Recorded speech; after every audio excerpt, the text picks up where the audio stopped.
بسم اللہ الرحمن الرحیم وَلَقَدْ نَصَرَكُمُ اللَّهُ بِبَدْرٍ وَأَنْتُمْ أَذِلَّةٌ۔ یہ ماہ رمضان شریف کا مہینہ ہے۔ کفر اور اسلام کا پہلا غزوہ سرکار صلی اللہ علیہ وسلم کی ہجرت کے بعد مدینہ طیبہ پر جب ابو جہل نے اپنے لشکر کے ساتھ چڑھائی کر دی تو اللہ تعالیٰ نے اپنے پیارے محبوب کو نوید سنا دی۔ وَلَقَدْ نَصَرَكُمُ اللَّهُ بِبَدْرٍ وَأَنْتُمْ أَذِلَّةٌ۔ اے محبوب، آپ بدر میں بے سر و سامان تھے، اللہ تعالیٰ نے آپ کو نصرت اور فتح عطا کی، اور مسلمانوں کا لشکر 313 تھا جو ہزاروں کے لشکر پر غالب آیا، اور پیارے محبوب صلی اللہ علیہ وسلم کے علم پر صدقے جائیے، خدا دے پڑھاوڑ تو صدقے،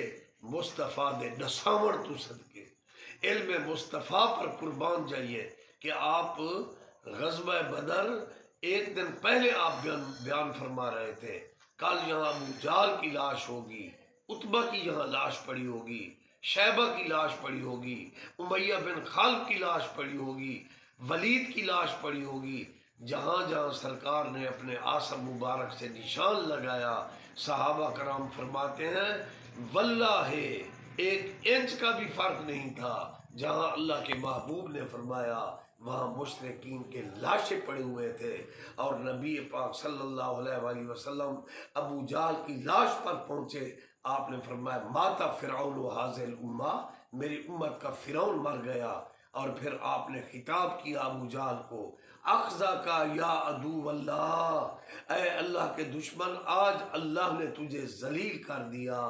کیونکہ روح کو فنا نہیں ہے۔ آپ خطاب کر رہے ہیں ابو جہل کی لاش پر، اخذا کا یا عدو اللہ۔ اور جو لوگ کہتے ہیں کہ سرکار پر صلاۃ و سلام مدینے جا کر پڑھو، وہاں آپ سنتے ہیں، یہ ان لوگوں کی جہالت ہے، وہ موقع پر تو پڑھا ہوا ابو جہل بھی سن رہا ہے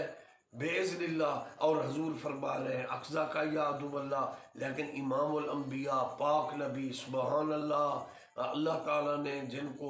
شاہد بنا کر بھیجا، یا ایھا النبی انا ارسلناک شاہدا کا تاج پہنا دیا، اس محبوب نے فرمایا واللہ الان انظر حوضی، مجھے اللہ کی قسم ہے میں اپنے حوض کوثر کو دیکھ رہا ہوں۔ بخاری شریف باب حوض اٹھا کر یہ حدیث دیکھ سکتے ہو۔ اور پیارے محبوب صلی اللہ علیہ وسلم نے فرمایا اس کائنات کو میں یوں دیکھ رہا ہوں جیسے ہاتھ کی ہتھیلی ہو، کائنات کا ذرہ ذرہ پیارے محبوب کے پیش نظر ہے، اس لیے دنیا کے کونے کونے سے عاشق پڑھتے ہیں الصلاۃ والسلام علیک یا رسول اللہ، اور محبوب پاک مشاہدہ بھی فرماتے ہیں، جواب بھی عطا فرماتے ہیں، نگاہ کرم بھی فرماتے ہیں، فیض بھی ملتا ہے۔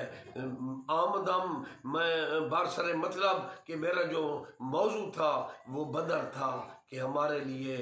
اس ماہ رمضان میں غزوہ بدر ایک بہت بڑا سبق ہے کہ مسلمان تعداد میں تھوڑے تھے لیکن اللہ کے ساتھ شدید محبت تھی، والذین آمنوا اشد حبا للہ،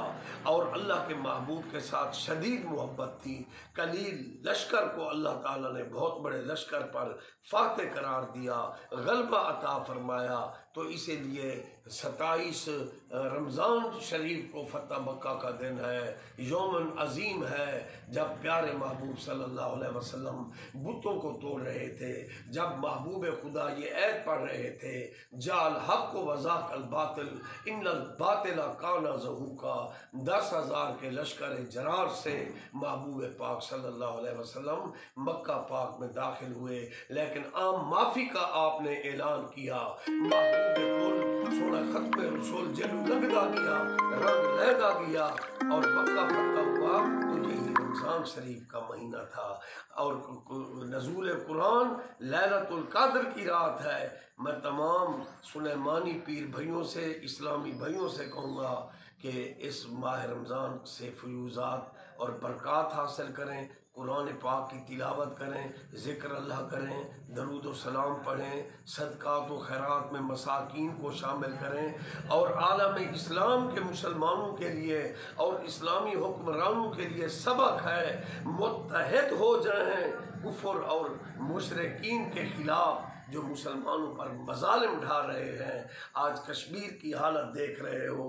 بھارت میں مسلمانوں کے اوپر درندگی ہو رہی ہے، ہم آنکھوں سے دیکھ رہے ہیں. فلسطین میں یہودی مسلمانوں پر ظلم کر رہے ہیں. آج ماہ رمضان کا یہ مقدس مہینہ ہمیں پیغام دیتا ہے کہ ہم متحد ہو جائیں. جیسے بدر میں بظاہر لشکر تو 313 تھا، لیکن رسول اللہ کی قیادت میں فتح نصیب ہوئی. آج متحد ہونے کا وقت ہے، اتباع شریعت کا وقت ہے. مسلمانوں بکھر نہ جاؤ، اکٹھے ہو جاؤ اور پیارے محبوب کی غلامی کا توق گلے میں ڈال لو. اتباع شریعت کرو، حکمران متحد ہو جائیں، اور تاکہ عالم اسلام کے مظلوم مسلمانوں کی ہیلپ اور مدد ہو سکے. یا الہی تعلیم قرآن عام ہو جائے، سب پرچموں سے اونچا پرچم اسلام ہو جائے. صلاۃ و سلام علیکہ سیدی یا رسول اللہ وعلی آلکہ و اصحابکہ یا حبیب اللہ. اللہ اللہ اللہ حق.